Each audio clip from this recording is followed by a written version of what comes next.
Hello gentleman cadets and ladies. My name is Aryan और आज मैं आप लोगों के लेके आ चुका हूँ एफ कैट वालों के लिए पॉलिटी का सेशन। जिसने मेरे साथ ये बैठ के पूरी पॉलिटी कर ली, उसके 5 क्वेश्चन जो पॉलिटी से आते हैं जीएस सेक्शन में, वो कहीं नहीं गए। इस चीज की क्या गारंटी मैं लेता हूँ। ठीक है बच्चों, आया समझ? ठीक है, तो स्टार्ट करने से पहले दो बातें बता दूं। सबसे पहली बात, डिस्क्रिप्शन में टेलीग्राम ग्रुप का लिंक है हमारे। हम वहां से जाके हमारे टेलीग्राम ग्रुप को क्या कर सकते हैं, ज्वाइन कर सकते हैं। दूसरा, एफकेट के लिए जो ये सीरीज देख लेगा पूरी पॉलिटी मेरे साथ बैठ के, उसके 5 क्वेश्चन पक्के, ये मुझसे तुम शर्त लगा लो। ठीक है, समझे? ये हमारा लोगो प्यारा सा, और ये हमारी इंडियन एयरफोर्स की फोटो। चलो स्टार्ट करें। देखो, स्टार्ट कर रहा हूँ मैं सबसे पहले सोर्सेस से। ठीक है, क्योंकि तुम सबको पता है एफकेट क्या डिमांड करता है, इन जर्नल। एफकेट डिमांड करता है in general questions, not in depth factual questions. तो बिल्कुल टॉपिक टू टॉपिक चलेंगे, ठीक है? समझे? न बाहर न ज्यादा अंदर। समझ रहे हो सबके सब? चलो लेट्स बिगिन।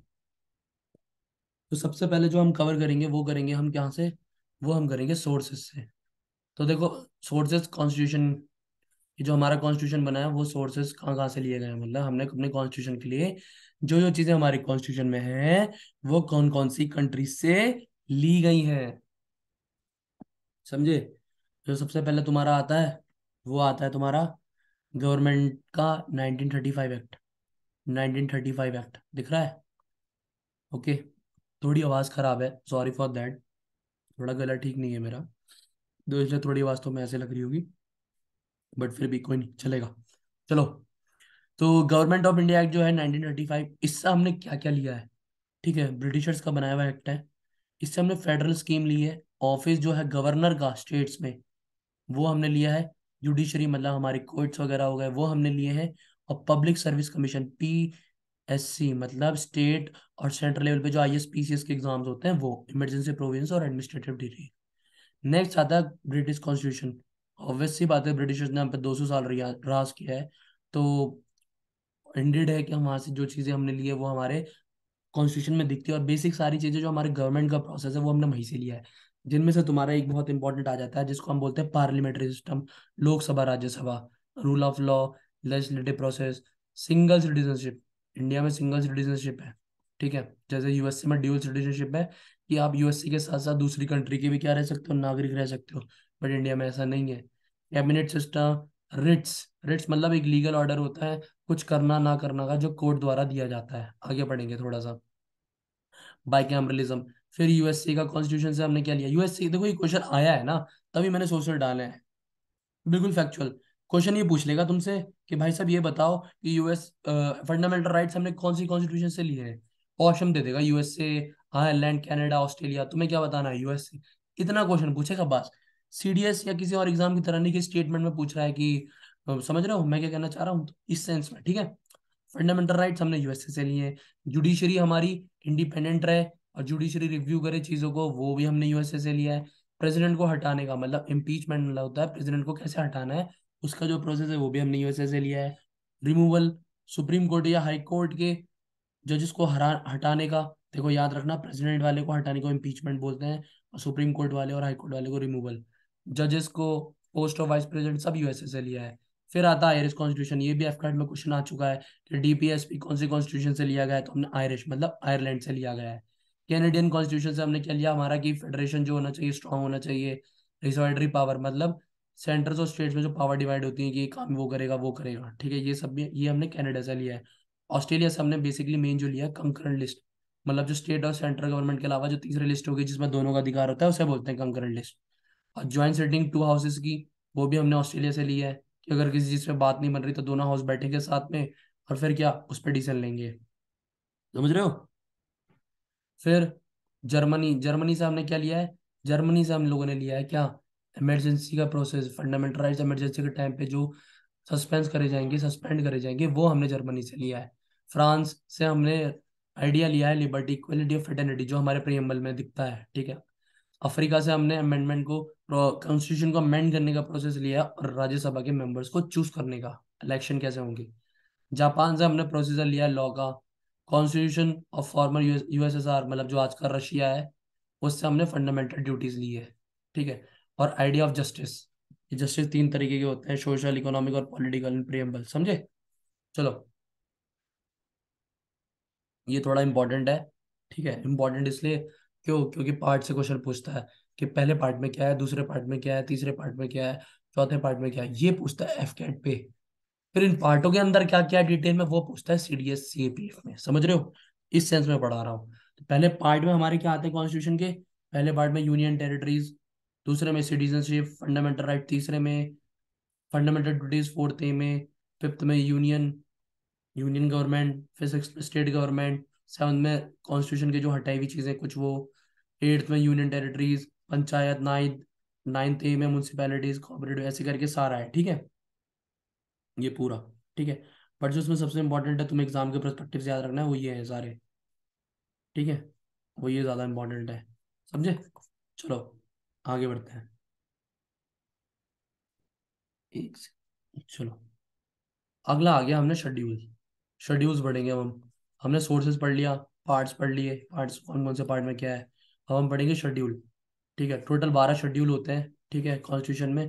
प्रेजेंटली 12 है, ठीक है। जब कॉन्स्टिट्यूशन बना था तब शायद 8 या 9 थे, ठीक है, ऐसे ही थे, ठीक है। बट तब से अब तक 12 शेड्यूल बन चुके हैं। तो शेड्यूल को याद करने के लिए ट्रिक है, जो मैंने, ये आपकी पेज इमेज दिख रही है, इसको बोलते हैं टीयर्स ऑफ ओल्ड पीएम, ठीक है, पुराने पीएम के आंसू। टीयर्स, टीयर से क्या आता है, टेरिटरी, टेरिटरी। ई से एमिलमेंट, जो प्रेसिडेंट, प्राइम मिनिस्टर, इन सबके जो एमिलमेंट्स हो गए। ए से अफर्मेशन, जो ओथ अफर्मेशन होती है इन सबकी ही, ठीक है। आर से राज्यसभा, राज्यसभा का क्या जो भी प्रोसेस है वो आपका इसमें आ जाता है, ठीक है। एस से शेड्यूल एरियाज, जो हमारे देश में शेड्यूल एरियाज है। ओ से other schedule areas, other schedule मतलब इन चारों के लिए कौन सी, एटीएम मतलब, इसका मतलब है अरुणाचल, त्रिपुरा, मेघालय और मिजोरम, ATMM, ठीक है, इन चारों के लिए स्पेसिफिक, ठीक है। एफ से फेडरल प्रोविजन, तीन लिस्टें नहीं होती कि सेंट्रल, स्टेट और कंकरेंट, वो ये तीन लिस्टें, ये आता है एक शेड्यूल का पार्ट। दूसरा, ओ से आता है आपका ऑफिशियल लैंग्वेज, जो हमारी 22 लैंग्वेज है, नोट्स पे भी देखा होगा तुमने। एल से तुम्हारा लैंड रिफॉर्म, मतलब लैंड से रिलेटेड जो भी रिफॉर्म है, जैसे जमींदारी सिस्टम अबॉलिश है, इस तरीके से। डी से तुम्हारा defection law, anti defection law बोलते हैं इसे।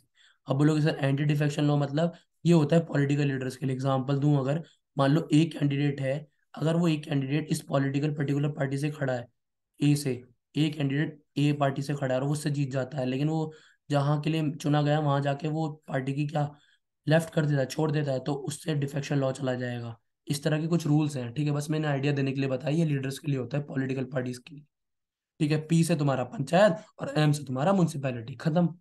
तो इसको क्या बोलेंगे, इतने को बोलेंगे हम ट्रे, क्या बोलेंगे, tears, tears of old PM, ठीक है। जैसे ये TEARS, ओल्ड पीएम, ठीक है, old PM. Territory, amendments, affirmation, Rajya Sabha, schedule areas, official language, land reforms, ठीक है, डिफेक्शन, ठीक है, पंचायत, म्यूनसिपैलिटी, इस तरह की जो भी है, पूरा 12 शेड्यूल कवर हो जाते हैं। क्वेश्चन ये पूछेगा कि भाई हमारे कॉन्स्टिट्यूशन में कितने शेड्यूल है, एक क्वेश्चन ऐसे पूछ सकता है, एफकेट के लिए बता रहा हूँ, 12 शेड्यूल है। ये पूछ लेगा कि फोर्थ शेड्यूल में क्या है, ऑप्शन में चार चीजें देगा, Rajya Sabha, land reform, defection, territory. तो क्या है, राज्यसभा है, ठीक है। ये हो गए शेड्यूल से क्वेश्चन। दूसरा, सोर्सेस, सोर्सेस से तो ये पूछ लेगा कि भाई आयरिस कॉन्स्टिट्यूशन से हमने क्या लिया है, ऑप्शन दे देगा।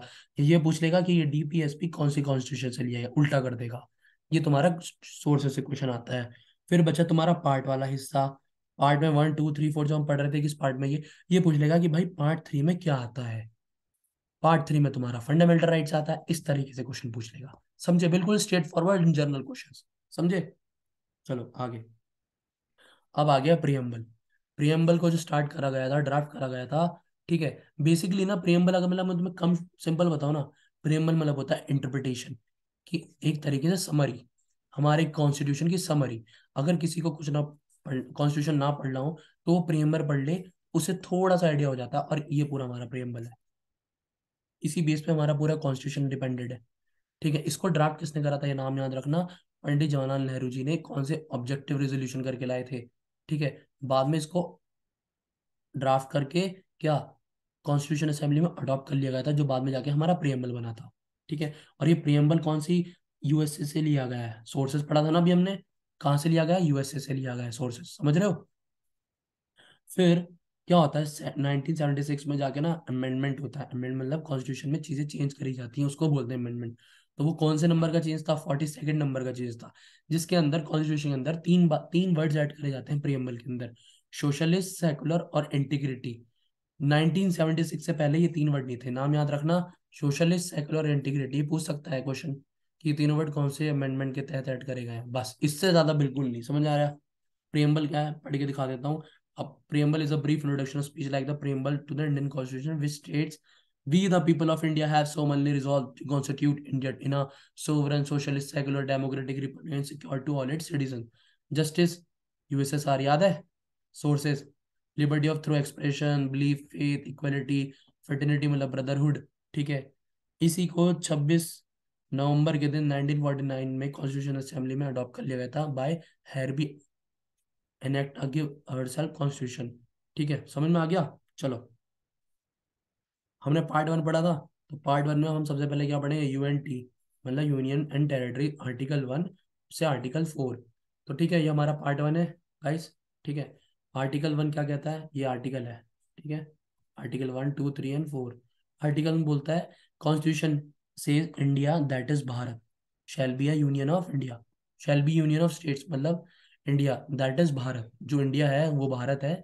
यूनियन है किसका, स्टेट्स का, मतलब कई सारी स्टेट्स मिलके इंडिया बनाती हैं, यूनियन है पूरा। ठीक है, दूसरा पूछता है कि अगर हमें कोई एडमिशन मतलब कोई नई स्टेट या कोई न्यू स्टेट एस्टेब्लिश करनी हो, मान लो उत्तराखंड यूपी है, यूपी से दो टुकड़े करने हो, एक नई स्टेट बनानी हो, मान लो उत्तराखंड बनी थी, तो ये आर्टिकल 2 के अंदर आता है।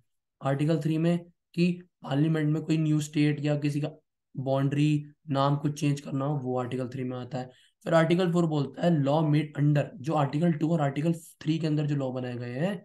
ठीक है, देखो लिखा है ना, law under article 2 and 3 provide for the amendment of the first and the fourth schedule and supplemented incidentally कॉन्सिक्वेंटल matters. ठीक है, इनसे रिलेटेड जो भी चीजों की लॉ बनाई जाएगी वो आर्टिकल 4 देखेगा। एक नोट अपडेट के लिए, जेएनके रीऑर्गेनाइजेशन एक्ट बना 2019 में, स्टेट ऑफ जेएनके कश्मीर व डिवाइडेड टू 2 यूटी, अलग अलग यूटी बन गई ना, एक बन गई लद्दाख और एक बन गई जम्मू कश्मीर। तो ये अपडेट याद रखना। बस इतना क्वेश्चन पूछ सकता है कि आर्टिकल 1 में भाई क्या है, सिंपल क्वेश्चन दे देगा कि आर्टिकल 1 किससे रिलेटेड है, you and United union territory से फंडामेंटल राइट्स है या ऐसे। ठीक है, चलो आगे बढ़े। दूसरा पार्ट में आपका है हमारा सिटीजनशिप। सिटीजनशिप क्या है, सिटीजनशिप भाई तुम भारत के नागरिक हो, तुम ये सिटीजनशिप है। ठीक है, इंडिया में सिंगल सिटीजनशिप है, याद रखना। ठीक है, यूएसए में ड्यूअल सिटीजनशिप है। ठीक है, तुम यूएसए के अलावा दूसरी कंट्री की भी क्या रह सकते हो, नागरिक रह सकते हो। इंडिया में अगर तुमने इंडिया की किसी और कंट्री की नागरिकता ले ली तो इंडिया की ऑटोमेटिकली हट जाएगी, या तुमने इंडिया की ले ली तो दूसरी कंट्री की हट जाएगी। ठीक है, ठीक है, समझ में आया। तो इसी में देखो लिखा है citizen is a person, a citizen is a person who enjoy full membership of the community or state which he live or orderly life. The state demand extra duty for its citizen which cannot be asked to non-citizens. एक ये citizen non citizen वाला बहुत है। ठीक है, समझ में आया, इतना मैंने तुम्हें बता दिया कि सिटीजनशिप क्या है। ठीक है, सिटीजनशिप लेने के 5 तरीके हैं। ठीक है, अब क्वेश्चन तुमसे ये पूछ सकता है कि भाई साहब ये बताओ कि इनमें से सिटीजनशिप लेने का कौन सा तरीका है। ठीक है, मान लो उसने, ठीक है मान लो उसने 3 ये दे दी, एक ही उठा के दे दिया, तो तुम्हें पता होना चाहिए ना। तो 5 तरीके हैं, बर्थ से ले सकते हो, डिसेंट से ले सकते हो, रजिस्ट्रेशन करा के, नेचुरलाइजेशन से, या तुम वो इंडिया की टेरिटरी बन जाए तब तो तुम इंडिया के सिटीजन कहलाओगे। और लूज करने के 3 तरीके हैं, रेनिकेशन से, टर्मिनेशन से, डिप्राइव से। ठीक है, ये 3 तरीके हैं। ठीक है, अपडेट 2019 में सिटीजनशिप एक्ट आया जिसमें Hindu, Sikh, Buddhist, Jain, Parsi, Christian religion जो माइनॉरिटीज हैं अफगानिस्तान और बांग्लादेश और पाकिस्तान में, वो इंडिया आ सकते हैं। क्या 31 दिसंबर 2014 से पहले जो आए हैं उनको क्या इंडियन सिटीजनशिप मिलेगी। समझ रहे हो, ये है सिटीजनशिप का कॉन्सेप्ट। पार्ट 3 थोड़ा हम पढ़ेंगे आर्टिकल वाइज, क्योंकि इंपॉर्टेंट है, इससे क्वेश्चन आया है। ठीक है, पार्ट 3 हमारा क्या है? पार्ट 3 हम लोगों का है फंडामेंटल राइट्स। फंडामेंटल राइट्स हमारे कौन से 12 से 35 तक है, जिसमें हमें इंपॉर्टेंट 14 से 32 तक पढ़ना है। ठीक है, एग्जाम पॉइंट ऑफ व्यू से। तो पहला जो है 6 आर्टिकल, 6 हमारे फंडामेंटल राइट्स हैं। राइट टू इक्वलिटी, ठीक है, राइट टू फ्रीडम, इस करके समझ रहे हो। तो जो हमारा सबसे पहला है वो राइट टू इक्वलिटी है, जिसमें हमारा 14 से 18 तक कवर करते हैं। ठीक है, तो जो राइट पहला 14 है, 14वां आर्टिकल क्या बोलता है? Equality before law. 15 क्या बोलता है? Provision of discrimination on ground of religion, race, caste, sex और प्लेस ऑफ बर्थ। मतलब भाई साहब, तुम डिस्क्रिमिनेशन नहीं कर सकते इंसान के धर्म, जाति, कास्ट, सेक्स और प्लेस, पैदा होने वाली जगह पे। ये आर्टिकल 15 कहता है। ठीक है, आर्टिकल 16 बोलता है कि पब्लिक एम्प्लॉयमेंट में इक्वल अपॉर्चुनिटी मिलेगी। एक्सेप्शंस भी है, वो तुम्हें जानने की जरूरत नहीं, क्योंकि तुम्हारा एफ कैट के लिए पढ़ रहे हो, समझ रहे हो। तो क्वेश्चन ही पूछ लेगा कि भाई आर्टिकल 16 में क्या है, ऑप्शन दे देगा नीचे 4, या आर्टिकल 15 में क्या है, आर्टिकल 14 में क्या है। इससे इतना ही क्वेश्चन आता है फंडामेंटल राइट से। पॉलिटी के क्वेश्चन है और एक फंडामेंटल राइट से क्वेश्चन ना हो, ऐसा हो ही नहीं सकता कभी एफ कैट में, समझे। रेयर है, कभी हो जाए। ठीक है, एक्सेप्शनल हर जगह होते हैं। आर्टिकल 17, अबॉलिशन ऑफ अनटचेबिलिटी, मतलब अनटचेबल, जो छुआछूत चलती थी अंग्रेजों के टाइम पे, वो अबॉलिश आर्टिकल 17 के तहत। आर्टिकल 18 में टाइटल्स, मतलब राजा, राम बहादुर, इस तरह के जो पहले टाइटल मिलते थे वो अबॉलिश हैं। ठीक है, ये हो गया हमारा राइट टू इक्वलिटी के अंदर। हमने आर्टिकल 14, 15, 16, 17 और 18 पढ़े। फिर आता है तुम्हारा आर्टिकल 19 से आर्टिकल 22। ठीक है, ये दो दो बार हो गया, इसको तुम ऐसे कोई नहीं, इसको इग्नोर करो, ये यहाँ और यहाँ सेम लिखा है, कोई बात नहीं।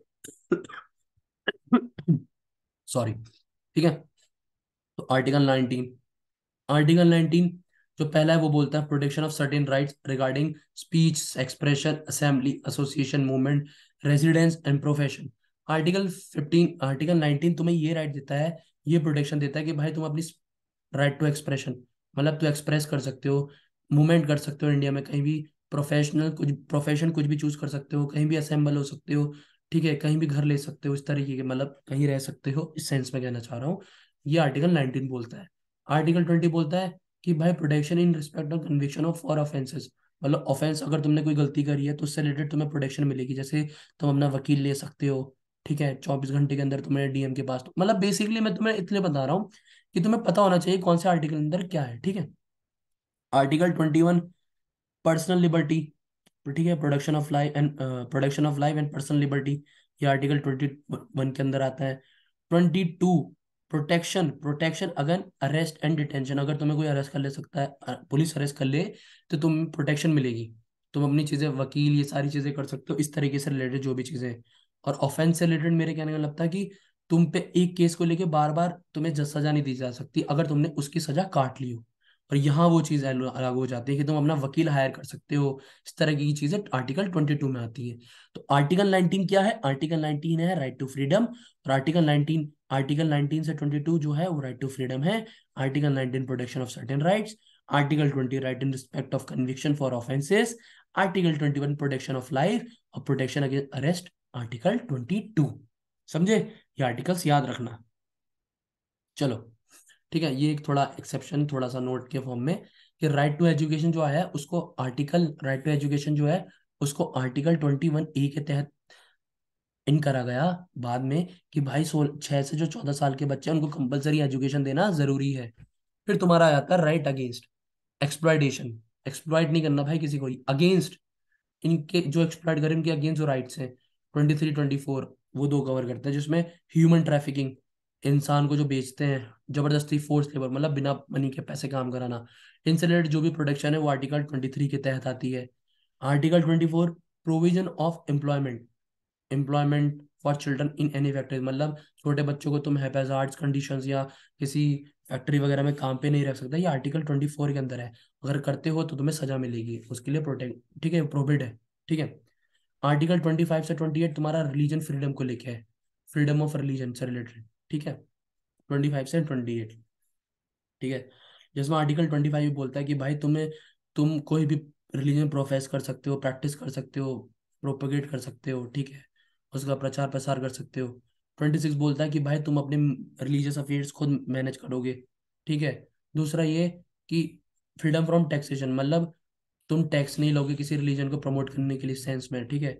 और freedom from attendance of religion instruction, मतलब किसी भी एजुकेशनल इंस्टीट्यूट में कोई पर्टिकुलर रिलीजन के क्या क्या नहीं होंगे, इंस्ट्रक्शंस नहीं होंगे। सब में एक्सेप्शंस हैं, वो तुम्हें पढ़ना नहीं है तो हम, क्योंकि हम एफकेट के लिए पढ़ रहे हैं, ठीक है। तो ये आर्टिकल 28 के अंदर आता है, समझ रहे हो। आर्टिकल 27 ये, आर्टिकल 26 ये, और आर्टिकल 25, समझे।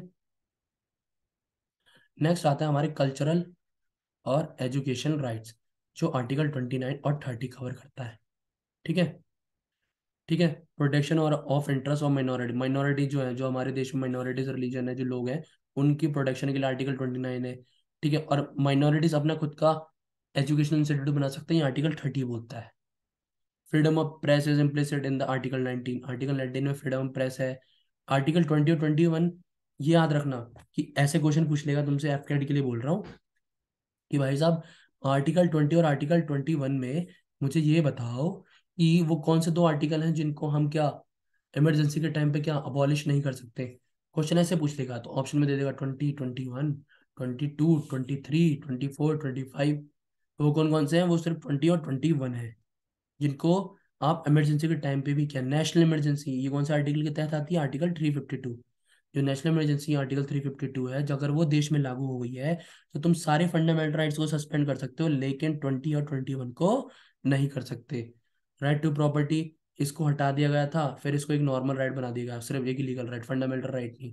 तो आर्टिकल 300 के तहत आता है, ठीक है। फिर आता है हमारा कॉन्स्टिट्यूशनल रेमेडीज, मतलब भाई ठीक है आपने राइट दे दिए, बट अगर कोई गड़बड़ हो तो क्या होगा, समझ रहे हो। रेमेडीज दी गई है, रेमेडी मतलब क्या होती है, दवा। तो राइट टू मूव, मतलब अगर किसी के फंडामेंटल राइट्स का वायलेशन हो रहा है ना, वायलेशन हो रहा है, क्योंकि भाई फंडामेंटल राइट दे दिए, ठीक है, लेकिन अगर उनको कोई वायलेट कर रहा है तो उसका कोई रास्ता तो होना चाहिए ना, तभी तो फंडामेंटल राइट्स है, क्योंकि जस्टिशिएबल है, ठीक है। तो फंडामेंटल राइट अगर किसी के वायलेट हो रहे हैं तो सीधा सुप्रीम कोर्ट जा सकता है, वो आर्टिकल 32 के तहत। आर्टिकल 32 सुप्रीम कोर्ट के पास ही जा सकता है सीधा ही। रेमेडीज से रिलेटेड किसके पास है आर्टिकल 32, ये है आपका सुप्रीम कोर्ट के पास। और इसी केस में आप हाई कोर्ट जा सकते हो, 226, ठीक है।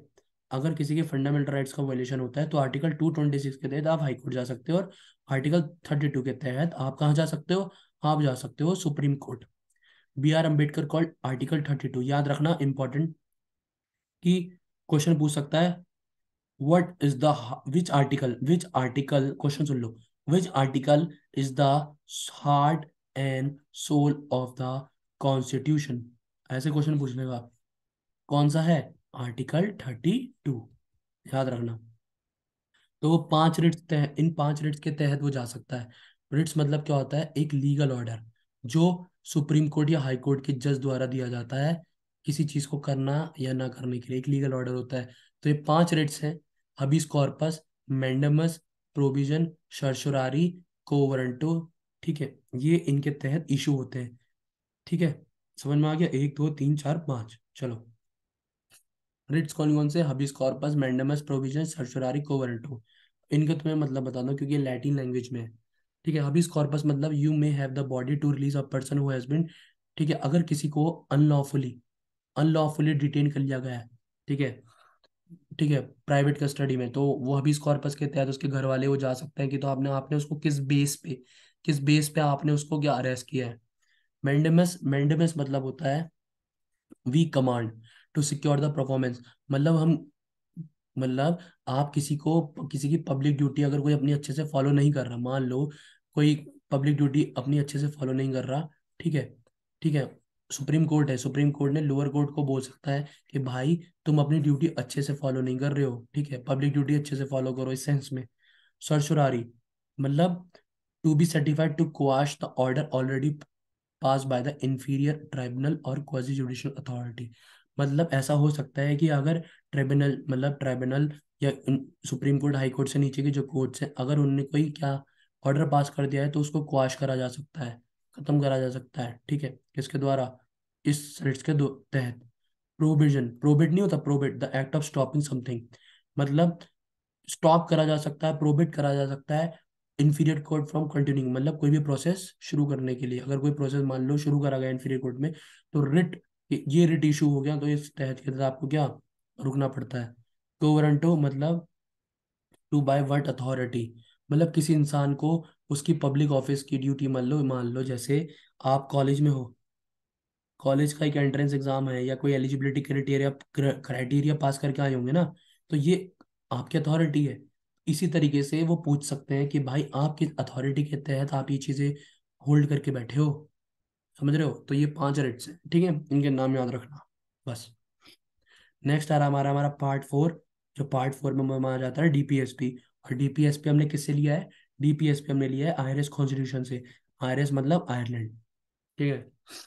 मतलब बेसिकली इसमें यह है कि कोई भी अगर हम पॉलिसी बना रहे हैं तो इन डीपीएसपी को ध्यान में रख के बनाना है। ये लिखा है देखो, denote idea that state should keep in mind while formulating policies enacting loss, ठीक है। वेदर, और याद रखना ये स्टेट और सेंट्रल लेवल दोनों के लिए है, ठीक है। ठीक है। इसका एम क्या है ना, ताकि सोशल, इकोनॉमिक और पॉलिटिकल जस्टिस मिल सके, ठीक है, इक्वालिटी के सेंस में। और ये नॉन जस्टिसेबल है, मतलब अगर इनका वायलेशन हो सकता है तो आप सुप्रीम कोर्ट और हाई कोर्ट नहीं जा सकते। लेकिन फंडामेंटल राइट्स क्या है? जस्टिसेबल है, ठीक है, उसके लिए आप सुप्रीम कोर्ट या हाई कोर्ट जा सकते हो, समझे? चलो, ये है आर्टिकल 36 से आर्टिकल 51 तक हमारे डीपीएसपी हैं, ठीक है।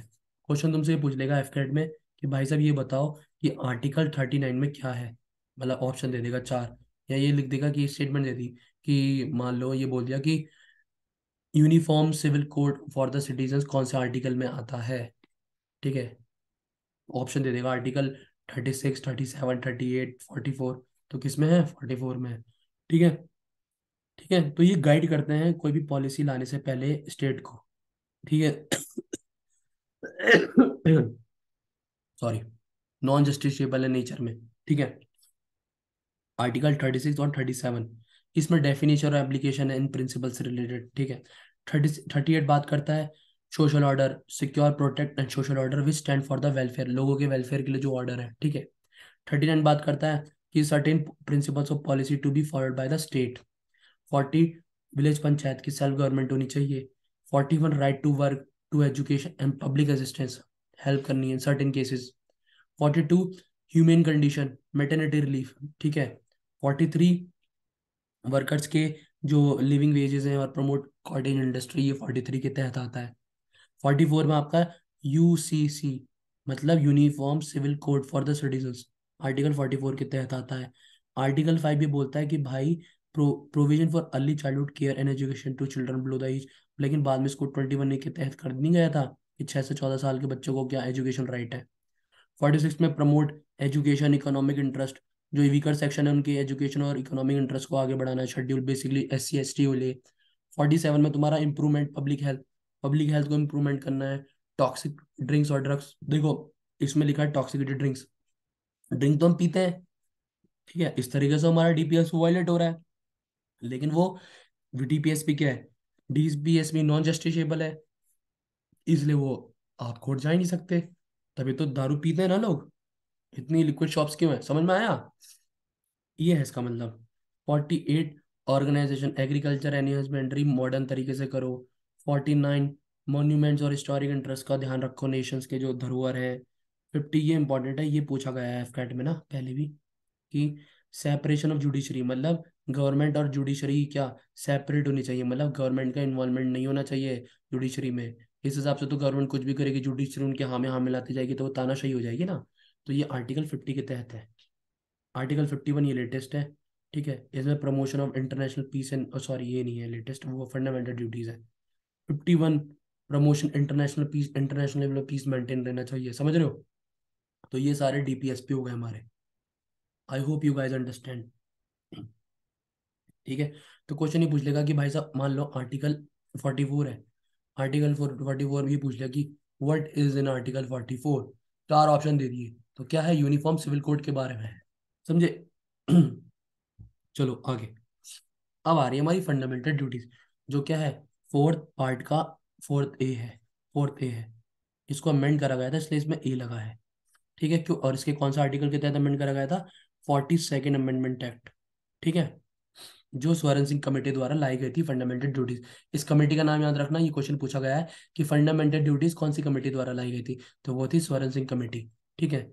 ठीक है। और किससे इंस्पायर्ड है हमारी फंडामेंटल ड्यूटी? USSR, जो आज रशिया कहलाता है, ठीक है। और एवरी सिटीजन ऑफ सारे सिटीजन्स को ड्यूटीज फॉलो करना जरूरी है, लेकिन ऐसा नहीं है कि अगर इनका वायलेशन है हो जाए तो आप कोर्ट जा सकते हो, ये भी नॉन जस्टिशिएबल है। ठीक है। तो पहली कौन सी है? To abide by the constitution, मतलब अपने कॉन्स्टिट्यूशन की रिस्पेक्ट करो, आइडियाज की, नेशनल फ्लैग की रिस्पेक्ट करो, नेशनल एंथम के लिए। इनमें भी एक्सेप्शन है, याद फिर बोल रहा हूँ, एक्सेप्शन हर जगह है। ठीक है, लेकिन हम एफकेट के लिए नजरिए से पढ़ रहे हैं, तो इतने डेप्थ में तुम्हें जाने की बिल्कुल जरूरत नहीं है। नेशनल फ्लैग की रिस्पेक्ट करो, नेशनल एंथम की रिस्पेक्ट करो। ठीक है। सेकुलरिज्म, डेमोक्रेसी, नॉन वायलेंस, ये सारी चीजें। अपने कल्चर और हेरिटेज को प्रिजर्व करो। Sovereignty, unity, integrity of the nation इसके प्रोटेक्ट करो। पब्लिक प्रॉपर्टीज को सेव करो, तोड़ो फोड़ो मत, जैसा होता नहीं, पब्लिक प्रॉपर्टी है। ठीक है। डिफेंड द कंट्री, कंट्री को जब जरूरत पड़े तो आपको बचाना है।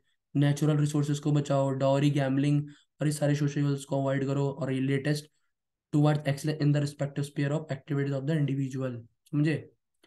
86 अमेंडमेंट 2002 इंसर्टेड आर्टिकल 50A। ठीक है।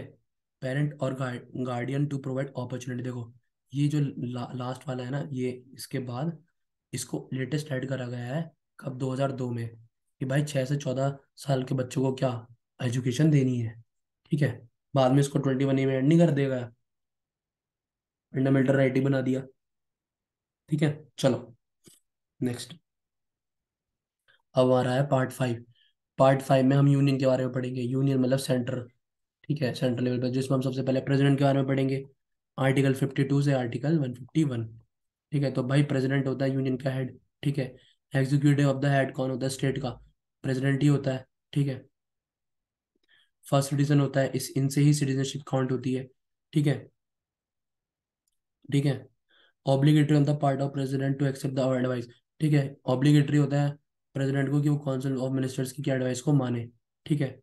ये कौन से आर्टिकल के तहत ऐड करा गया था? चलो मुझे कमेंट सेक्शन में बताना सब। ठीक है।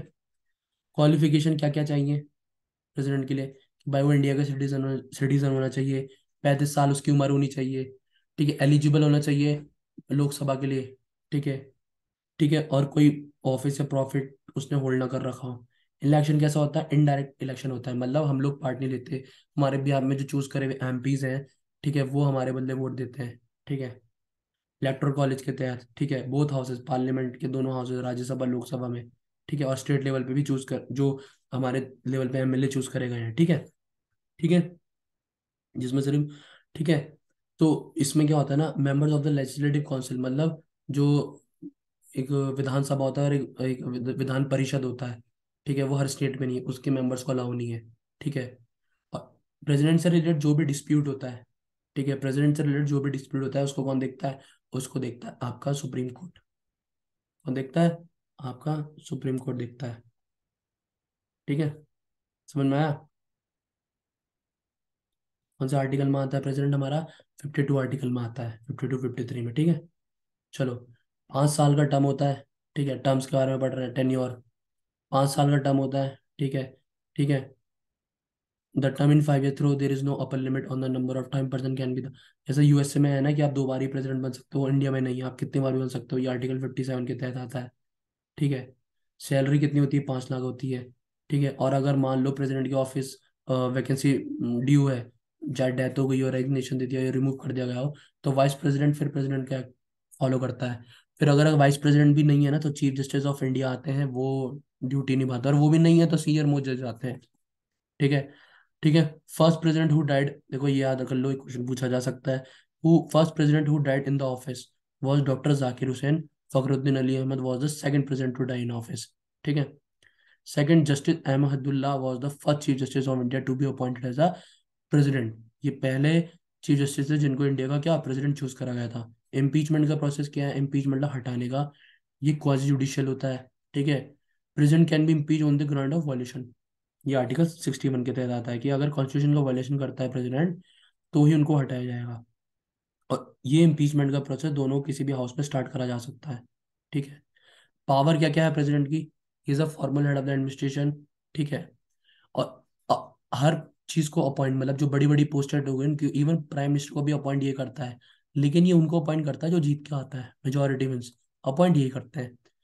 ठीक है। तो ये high authorities like prime minister, union जो प्राइम मिनिस्टर बताएगा मिनिस्टर्स के बारे में, उनके नाम, उनको भी यही करेंगे। जजेस हो गए, गवर्नर्स हो गए, चीफ ऑफ आर्मी इनको भी ये अपॉइंट करेंगे, इनके साइन होते हैं, क्योंकि ये आर्मी के मिलिट्री पावर होते हैं ना, सुप्रीम कमांडर होते हैं तीनों आर्म फोर्सेस के। ठीक है, ये नॉमिनेट करते हैं 12 मेंबर राज्यसभा के लिए, जो बेस्ट होते हैं अपने फील्ड में, literature, art, science, social work में। दो लोकसभा में जो एंग्लो इंडियन कम्युनिटी के होते हैं, बढ़िया हट गया ये ला। ठीक है, ये नोट याद रखो, parliament has passed 126 amendment bill in 2019 doing away with the provision of Anglo Indian Lok Sabha same state assemblies, plus state assemblies में भी ये चीज लागू करी जाएगी। डिक्लेयर वॉर, वॉर डिक्लेयर कर सकता है। पीस कंक्लूड, इससे रिलेटेड जो भी होगा पार्लियामेंट का अप्रूव। प्रेसिडेंट के पास वेटो पावर भी होती है, 3 तरह की वेटो होती है, आगे पढ़ेंगे थोड़ा। आर्टिकल 72 इंपॉर्टेंट है, याद रखना कि प्रेसिडेंट के पास क्या होती है, पार्डन मतलब माफी देने की क्या होती है, पावर होती है। मान लो किसी को फांसी की सजा है, सुप्रीम कोर्ट ने दी थी, तो वो उसके बाद प्रेसिडेंट के पास जा सकता है, एक गुहार लगा सकता है।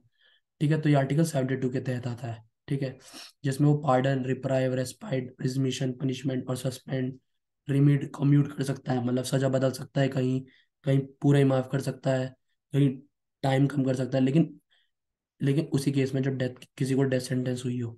ठीक है, एक ऑर्डिनेंस होता है, ऑर्डिनेंस ऑर्डिनेंस बिल टाइप का, वो आर्टिकल 123 के तहत आता है। ठीक है, जब, और ये ऑर्डिनेंस तब बोलते हैं, एक्ट को ही ऑर्डिनेंस बोलते हैं जब पार्लियामेंट सेशन में नहीं होता। ठीक है, टाइम होता है ना 3 3 महीने ऐसे करके, 3 सेशन चलते हैं, तो जब पार्लियामेंट सेशन में नहीं है तो ऑर्डिनेंस प्रेसिडेंट खुद ला सकता है। ठीक है, उसमें सिर्फ राज्यसभा का अप्रूवल चाहिए, वो अपने आप में टॉपिक है। ठीक है, वेटो, वेटो मतलब वही कि भाई अगर इसने, जैसे मान लो कि अगर ये वेटो लगा दी तो ये चीज़ खत्म। मान लो जैसे चाइना वेटो लगा देता है ना कि हमारी उसमें यूनाइटेड नेशन में परमानेंट सीट होनी चाहिए, इस सेंस को लेके। तो इसमें क्या होता है, एब्सोल्यूट वेटो होती है, क्वालिफाइड वेटो होती है, एक सस्पेंसिव वेटो, एक पॉकेट वेटो। एब्सोल्यूट वेटो में होता है कि भाई कोई अगर बिल आया, प्रेसिडेंट के पास ही जाता है, याद रखना, अगर कोई बिल पास हो रहा है तो वो प्रेसिडेंट के पास ही जाएगा। और प्रेसिडेंट के पास अगर बिल जा रहा है तो प्रेसिडेंट का साइन जैसे हो जाता है, वो बिल क्या बन जाता है, वो बिल बन जाता है एक्ट। ठीक है, एब्सोल्यूट वीटो। ठीक है, एब्सोल्यूट वीटो मतलब प्रेसिडेंट के पास ये पावर है कि उस बिल को क्या होल्ड कर सकता है। क्वालिफाइड वीटो में किया कि qualified veto can be overridden by the legislature with the higher majority. ठीक है, और सस्पेंसिव वीटो मतलब कि ऑर्डिनरी मेजोरिटी, मतलब इसमें मेजोरिटी का प्रोसेस है कि मान लो 60% मेजोरिटी हो गई और 50% उससे कम वाले, इस सेंस में। और पॉकेट वीटो में होता है कि वो जब चाहे अपनी पॉकेट में उस बिल को रख सकता है, चाहे 10 साल हो जाए, 20 साल हो जाए। समझ रहे हो। और अब तक वेटो पावर सिर्फ 2 बार यूज करी गई है, एक बार राजेंद्र प्रसाद जी द्वारा, एक बार आर वेंकट रमन। तुम्हें बस इतना याद रखना है कि भाई साहब वेटो पावर इंडिया पे कौन कौन सी है।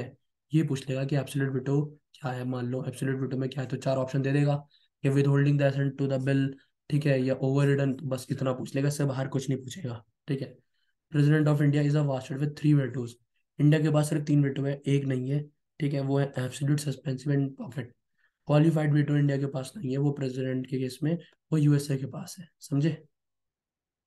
चलो, फिर इमरजेंसी पावर्स क्या क्या होती हैं प्रेसिडेंट पे, याद रखना ये आर्टिकल्स के तीनों आर्टिकल, कोई सभी पूछ लेगा कि भाई नेशनल इमरजेंसी कौन से आर्टिकल के अंदर आती है, प्रेसिडेंट रूल कौन से आर्टिकल के अंदर आता है, फाइनेंशियल इमरजेंसी, अगर कोई देश फाइनेंशियल क्राइसिस में डूब गया है, दिवालिया घोषित हो गया है, ठीक है, तो ये कौन से आर्टिकल में आती है, आर्टिकल 352 में आती है नेशनल इमरजेंसी।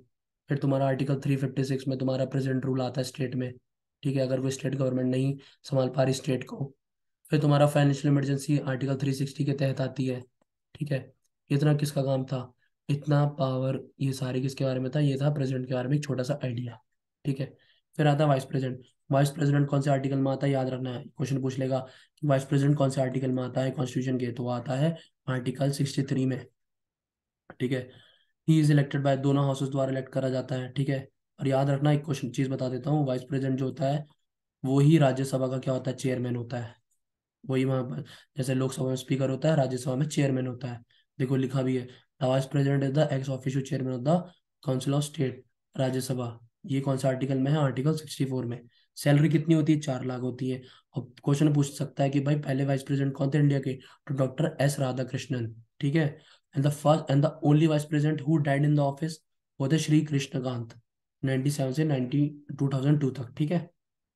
ठीक है, फिर आता है काउंसिल ऑफ मिनिस्टर्स, मतलब जो प्राइम मिनिस्टर्स के अंदर होते हैं। ठीक है। ठीक है, ये आता है तुम्हारा आर्टिकल 74 के अंदर, आर्टिकल 74 के अंदर। ठीक है, इसमें बोला गया कि भाई देयर इज अ कॉन्स्टिट्यूशन में कि काउंसिल ऑफ मिनिस्टर होगी, जिसको हेड कौन करेगा और हेल्प कौन करेगा, एडवाइस कौन करेगा। ठीक है, कौन करेगा? Prime minister. लिखा है देखो, state there shall be a council of ministers with the prime minister at its head to aid and advice to the president. ठीक है। ऑल यूनियन मिनिस्टर, ठीक है, मिनिस्टर्स होते हैं, यूनियन मिनिस्टर एक पूरा टर्म है, उसके अंदर ही prime minister, cabinet minister, minister of state, deputy minister, ये कैटेगरीज में डिवाइड हो जाते हैं। ठीक है, इतना तुम्हें डेप्थ में नहीं जानना। ठीक है। और other minister shall be appointed by the president. Prime minister जिसको बोलेगा उसे ही प्रेसिडेंट अपॉइंट करेगा। ये कौन सा आर्टिकल में आता है? आर्टिकल 75 में के पार्ट 1 में। बस तुम 75 याद रखो, 1 छोड़ो। ठीक है। Minister must be a member of, minister किसी ना किसी, क्या, मिनिस्टर किसी ना किसी का हाउस का क्या होना चाहिए? मेंबर होना चाहिए विद इन 6 मंथ्स। जब इलेक्शन हुए हैं मान लो, तो इलेक्शन के 6 महीने के अंदर अंदर उसे किसी ना किसी राज्यसभा या लोकसभा का क्या बन जाना चाहिए? मेंबर, वरना वो मिनिस्टरशिप से हट जाएगा। ये भी आर्टिकल 75 के अंदर आता है क्लॉज। ठीक है। काउंसिल ऑफ मिनिस्टर्स, और याद रखना, जो काउंसिल ऑफ मिनिस्टर है वो कलेक्टिवली, मतलब मान लो अगर 100 काउंसिल ऑफ मिनिस्टर, मतलब 100 तो नहीं, मतलब एग्जांपल दे रहा हूँ, 100 है, तो 100 के 100 कलेक्टिव हो गए ना, तो सब रिस्पॉन्सिबल है लोकसभा के लिए। ठीक है। अगर मान लो कि अगर अगर सरकार मान लो उनके पास इतनी सीट नहीं रही जितनी सीट चाहिए, तो वो क्या, वो मतलब अगर सरकार गिर गई तो सबके सब गिरेंगे, ऐसा नहीं है। और एक चीज़ और है कि अगर प्राइम मिनिस्टर मान लो, प्राइम मिनिस्टर को कुछ हो जाता है, या प्राइम मिनिस्टर मान लो कॉन्फिडेंस मोशन पास नहीं कर पाए, ठीक है, तो काउंसिल ऑफ मिनिस्टर अपने आप रद्द हो जाएगी। लेकिन अगर कोई मिनिस्टर की डेथ हो जाती है, कुछ हो जाता है, तो सरकार चलती रहेगी। समझ रहे हो? और मिनिस्टर और काउंसिल ऑफ मिनिस्टर को हटाने के लिए ना, अपोजिशन नो कॉन्फिडेंस मोशन चला सकता है। एक तरह का मोशन होता है जिसमें ये देख सकते हैं कि मेजोरिटी है पार्लियामेंट में या नहीं। मान लो अगर 563 सीट है ना, तो 324 सीट चाहिए मेजोरिटी के लिए। अगर उनको लगा कि भाई नहीं, इन पे तो सिर्फ 220 सीट है, ठीक है, तो वो क्या, हार गए, एक तरीके से। समझ रहे हो? तो इस सेंस में कहा जा रहा हूँ, ये भी आर्टिकल 75 के अंदर आता है। सॉरी। ठीक है। Minister are also responsible for their departments, वो अपने अपने डिपार्टमेंट्स के लिए रिस्पॉन्सिबल होते हैं। And they can be remove from the office, वो प्रेसिडेंट द्वारा हटाए जाएंगे, लेकिन तब जब प्राइम मिनिस्टर बोलेगा। हटाए प्रेसिडेंट द्वारा जाएंगे, लेकिन बोलता प्राइम मिनिस्टर ही है। ठीक है। और उनकी अपनी इंडिविजुअल रिस्पॉन्सिबिलिटीज भी होती है। ये सारे क्लॉज आर्टिकल 75 के अंदर आते हैं। ठीक है। और ये आर्टिकल 74 के अंदर। ठीक है। चलो, तो क्वेश्चन ऐसे पूछ सकते हैं कि भाई आर्टिकल 75 किससे रिलेटेड है, या आर्टिकल 75 मान लो aid and advice to the president कौन से आर्टिकल में आता है? इतना, इससे ज्यादा नहीं तुम्हें बताना है। ठीक है। इससे ज्यादा क्वेश्चन तुमसे पूछेगा नहीं। चलो आगे बढ़े। फिर आ रहा है तुम्हारा प्राइम मिनिस्टर जी। हमारे प्राइम मिनिस्टर को ने अभी मोदी जी है। ठीक है। वो हेड होते हैं गवर्नमेंट के। ठीक है। और काउंसिल ऑफ मिनिस्टर्स के। ठीक है। इनको अपॉइंट प्रेसिडेंट द्वारा ही करा जाता है, लेकिन जब वो मेजोरिटी, मतलब सरकार बना के आते हैं लोकसभा में, जब सरकार की एब्सोल्यूट मेजोरिटी होगी लोकसभा में, तभी प्राइम मिनिस्टर चूज करा जाएगा। ठीक है। और prime minister can use his own description, president अपनी खुद की पावर से प्राइम मिनिस्टर को हटा सकता है, लेकिन तब जब मेजोरिटी। समझ रहे हो ना? ठीक है। और आर्टिकल 75 के बारे में तुमने बता ही दिया था कि that prime minister shall be appointed by the president. ठीक है। आर्टिकल 75 यही बोलता है, ठीक है, कि जो प्राइम मिनिस्टर है उसको कौन अपॉइंट करेगा? प्रेसिडेंट, लेकिन मेजोरिटी बनेगी जब। आर्टिकल 78 में प्राइम मिनिस्टर की क्या क्या ड्यूटी होनी चाहिए वो सब है। तो ये क्वेश्चन पूछ सकता है कि प्राइम मिनिस्टर की ड्यूटीज क्या क्या है मेरे भाई, जो तुम्हें बताना है आर्टिकल 78 के अंदर आती है। ये ड्यूटी और प्राइम मिनिस्टर कौन से आर्टिकल में है? 1 2 3, 78, 76, 54, तो 78 में आती है। ठीक है। तो जैसे अगर मैं तुम्हें कोई ड्यूटी बता दूं, तो ये कि वो कम्युनिकेट करेगा प्रेसिडेंट से, कोई भी डिसीजन अगर कैबिनेट ले रहा है, कोई भी इंफॉर्मेशन अगर प्रेसिडेंट मांगेगा वो देनी पड़ेगी। ठीक है। ठीक है। और लोकसभा अगर डिसॉल्व हो जाए, तो वो प्रेसिडेंट के कहने पे, ठीक है, वो कर सकता है स्टार्ट। ठीक है, इस तरीके से। और गवर्नमेंट अगर if government in defeat in the Lok Sabha, the prime minister entire cabinet resign. अगर वो या नो कॉन्फिडेंस मोशन चल गया, पता चला कि भाई इतनी तो सीट ही नहीं है, तो क्या सरकार क्यों करना पड़ेगा? रिजाइन करना पड़ेगा। ठीक है। समझे? हम पढ़ेंगे पार्लियामेंट के बारे में। ये हमारा पार्लियामेंट, ये हमारा प्यारा भारत का पार्लियामेंट। ठीक है। तो इसमें हम सबसे पहले देखो, ये सदन, जो रेड कारपेट वाला एरिया है ना, ये है Rajya Sabha, house of house of state, मतलब काउंसिल ऑफ स्टेट्स के लिए। ये जो ग्रीन कारपेट वाला है, ये है तुम्हारा क्या, ये है Lok Sabha, house of the people. ठीक है। Legislature of the union is called the parliament. Union का जो लेजिस्लेचर होता है, जिसमें आपका राज्यसभा, लोकसभा और प्रेसिडेंट आता है, इसको बोलते हैं पार्लियामेंट। और ये कौन सा आर्टिकल के तहत आता है? आर्टिकल 79। ठीक है, जो यहाँ भी कोई भी बात कोई भी चीज़ हो रही है वो आप अपनी हिंदी लैंग्वेज या अपनी किसी भी रीजनल लैंग्वेज में कर सकते हैं। ठीक है, तो सबसे पहले हम पढ़ेंगे राज्यसभा के बारे में, हमने क्योंकि हमने प्रेसिडेंट के बारे में पढ़ लिया, अब राज्यसभा पढ़ेंगे, फिर लोकसभा पढ़ेंगे, थोड़ा थोड़ा आइडिया सबके बारे में लेंगे। ठीक है, राज्यसभा को अपर हाउस भी बोलते हैं।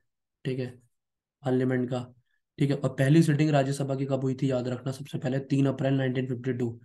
और मैक्सिमम परमिसेबल स्ट्रेंथ राज्यसभा की कितनी होती है, 250। ठीक है, जिसमें से 238 238 मेंबर्स इनडायरेक्टली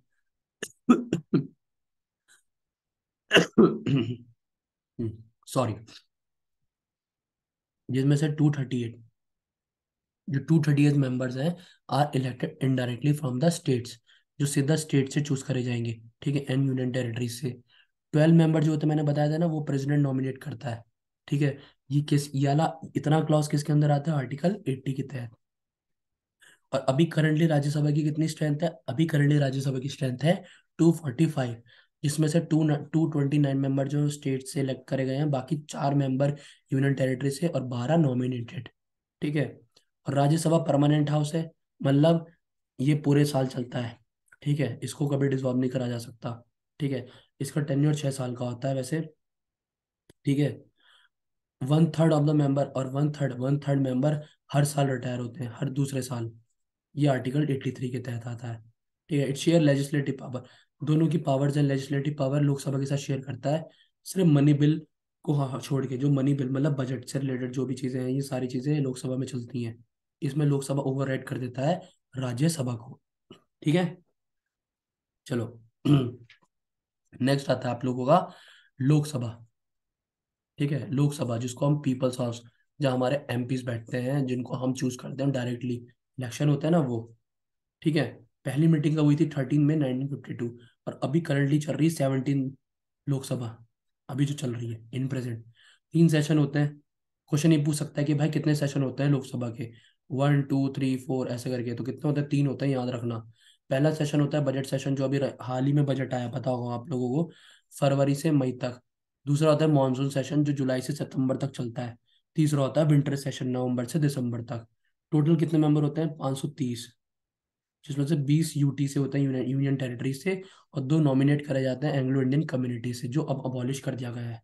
ठीक है, election the representative of the states, ये डायरेक्ट होते हैं, जो हम 18 साल से ऊपर जाके वोट देते हैं ना, जगह जगह टूल बूथ पे वो। क्वालिफिकेशन क्या चाहिए भाई आपको, अगर प्राइम पार्लियामेंट में मेंबर बनना है, कि आप सिटीजन होने चाहिए हो, और आपकी उम्र 25 से कम नहीं होनी चाहिए। ठीक है, in case of Lok Sabha.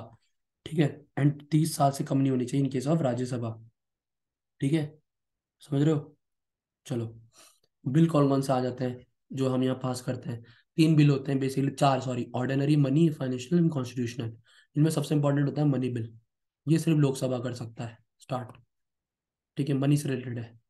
Ordinary देखो लिखा भी, ordinary bill can be introduce either house, either मतलब दोनों में से किसी भी हाउस में इंट्रोड्यूस करे जा सकता है। But money bill can be initiated only in the house of people. ठीक है, और after money bill has been pass by the Lok Sabha, it is send to the Rajya Sabha, Rajya Sabha के बाद भेज दिया जाता है बाद में मनी बिल। ठीक है, और अगर राज्यसभा ने 14 दिन में कुछ करा या नहीं करा, अगर उन्होंने रिप्लाई कर दिया, ठीक है, वरना मनी बिल अपने आप पास हो जाता है। ठीक है, और मनी बिल से रिलेटेड है कौन सा आर्टिकल में आता है, आर्टिकल 111 में। ठीक है, ठीक है, article 11 stipulate that the money bill can not be return to the house by the president for the reconsideration. ठीक है, चलो स्पीकर के बारे में पढ़ लें थोड़ा, स्पीकर लोकसभा के। ठीक है, अब देखो एफ कैट दे रहे हो ना, एफ कैट में क्वेश्चन पूछ लेगा कि पहला स्पीकर कौन था लोकसभा का, तो कौन थे, जीवी मावलंकर। ठीक है, डिप्टी स्पीकर कौन थे पहले, एम अयंकर। लॉन्गेस्ट सर्विंग स्पीकर कौन थे, डॉक्टर बलराम झाकर। ठीक है, और वो कौन स्पीकर थे जो अपने टेन्योर के टाइम पर उनकी डेथ हुई थी, जीएमसी बलियोगी। ठीक, और पहली first women speaker of Lok Sabha कौन थी, ये क्वेश्चन पूछा जा चुका है एफ कैट में, वो कौन थी, मीरा कुमार। ठीक है, स्पीकर ऑफ लोकसभा में ये है कि भाई जो स्पीकर है उसको कौन चूज करता है, उसको चूज करता है कौन, प्रेसिडेंट। ठीक है, सीनियर मोस्ट मेंबर जो होता है बेसिकली उसे चूज करता है। ठीक है, ठीक, हेड होता है लोकसभा का, he she is elected from the amongst, उसे पहले एमपी होना ही पड़ता है, फिर उनमें से एक स्पीकर को चूज करा जा सकता है। तो संसद के रिलेटेड जो भी चीजें हो रही है वो सब वही देखता है। ठीक है, और अगर वो एबसेंट है तो उसके बिहाफ में स्पीकर आता है। समझे, चलो अब हम आ रहे हैं सुप्रीम कोर्ट में। सुप्रीम कोर्ट के ऊपर आ रहे हैं हम लोग, ठीक है। I hope you guys like it. ठीक है। सुप्रीम कोर्ट वॉज इनोग्रेटेड, कब हुआ था हमारा सुप्रीम कोर्ट इनोग्रेटेड? सबसे पहले 28 जनवरी 1950। ठीक है। ठीक है। और ठीक है। और एक छोटी सी बेंच थी 2-3 जजेस की, जिसको डिवीजन बेंच बोला गया था, ठीक है। इतना मैं तुम्हें कहना चाह रहा हूँ, ठीक है। अब हम थोड़ा टेन्योर जानते हैं और क्वालिफिकेशन। जज जो सुप्रीम कोर्ट है उसको प्रेसिडेंट अपॉइंट करेगा और वो 65 साल तक रिटायर्ड हो जाएगा। क्वालिफिकेशन क्या क्या चाहिए? इंडिया का सिटीजन होना चाहिए, जज होना चाहिए हाई कोर्ट का एटलीस्ट 5 साल तक, और एडवोकेट होना चाहिए या फिर हाई कोर्ट में अगले 10 साल तक, या डिस्टिंग्विश्ड ज्यूरिस्ट होना चाहिए प्रेसिडेंट की नज़रों में। ठीक है। और कोई एज बार नहीं है, देर इज नो एज बार। ठीक है। चलो। ठीक है। इंडिपेंडेंस मतलब जज को इंडिपेंडेंस ऑफ जजेस कौन सा आर्टिकल के तहत आता है? आर्टिकल 125। क्वेश्चन पूछ लेगा इंडिपेंडेंस ऑफ जजेस कौन से आर्टिकल में आता है, तो आर्टिकल 125। ठीक है। तो सैलरीज अलाउंस जजेस are charge consolidate fund of India, मतलब भाई कंसोलिडेट मतलब इनकी सैलरी कभी रोकी नहीं जा सकती। एक फंड होता है इंडिया का, उसके तहत इनकी सैलरी दी जाती है, और जब एक उनकी जो सैलरी फिक्स हो गई वो हो गई फिक्स। ठीक है। इसलिए इनको इंडिपेंडेंट जजेस बोला गया है। रिमूवल कैसे होता है? रिमूव इनको करा जाता है मिसबिहेवियर इनकैपेसिटी के तहत पे। ठीक है। ठीक है, उसका प्रोसेस है। जज can be remove only by the resolution. Resolution लेके आ जाता है both house of the parliament. अगर वो मेजोरिटी विन मतलब मेजोरिटी होता है 2/3, 530 का 2/3 जितना होगा उतना। ठीक है। वोटिंग होगी, ठीक है। तो अगर वो गिल्टी पाए गए तो उनको रिमूव कर दिया जाता है। ठीक है। जिन और पहले जज कौन थे, क्वेश्चन पूछा जा सकता है, पहले जज कौन थे जिनके खिलाफ रिमूव का वो प्रोविजन चला था, रिजोल्यूशन चला था? वो थे वी रामस्वामी 1993। और सेकंड कौन थे? सुमित्रा सेन 2011। ठीक है। चलो। ज्यूरिडिक्शन मतलब टेरिटरी, एक तरीके से कि क्या क्या उन पे राइट्स होते हैं। ज्यूरिडिक्शन किस किस पे चीज़ों पे बोल सकते हैं। ठीक है। ये पहले चीफ जस्टिस हमारे क्वेश्चन पूछ सकता है कि who is the first chief justice of India, तो वो कौन थे? H. J. कानिया। ये उनकी फोटो है। ठीक है। तो सुप्रीम कोर्ट के पास ओरिजिनल एपलेट मतलब एक ओरिजिनल की सीधा सुप्रीम कोर्ट एक अपील के थ्रू, पहले हाई कोर्ट फिर सुप्रीम कोर्ट एडवाइजरी एडवाइस से रिलेटेड या रिट, मैंने बताया था आर्टिकल 32। ठीक है। उससे रिलेटेड ये सारी जुरिडिक्शन होती हैं। ओरिजिनल जुरिडिक्शन में ये होता है कि कोई भी कोर्स केस अगर सुप्रीम कोर्ट सीधा जाए ओनली, ठीक है, उसको ओरिजिनल जुरिडिक्शन मतलब अगर मान लो सेंटर और स्टेट्स का कोई आपस में का मतभेद है तो वो सुप्रीम कोर्ट देखेगा। सेंटर और 2 स्टेट का है या एक स्टेट से दो ऐसे करके है तो वो भी मतलब सेंटर स्टेट का जो भी होगा वो सब कौन देखेगा? ठीक है। वो देखेगा आपका सुप्रीम कोर्ट। और डिस्प्यूट्स अगर टू और मोर स्टेट्स के बीच में, वो आर्टिकल 131 के तहत आता है, वो भी कौन देखेगा? वो भी सुप्रीम कोर्ट देखेगा।